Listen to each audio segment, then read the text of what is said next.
Hoy,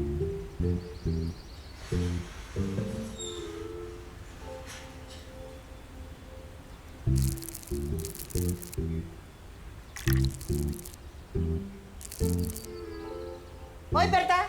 Berta, ano yung ginagawa mo? Ha? Ano yan? Obvious ba? Dinidiligan ko.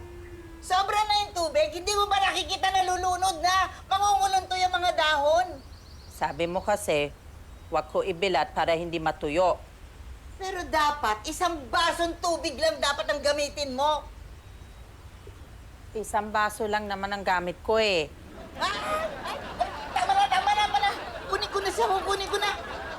Saan mo dadalhin yan? Sa kwarto ko, para hindi mo na ito pakialaman. Baka mahawa sa'yo yan. Anong mahawa?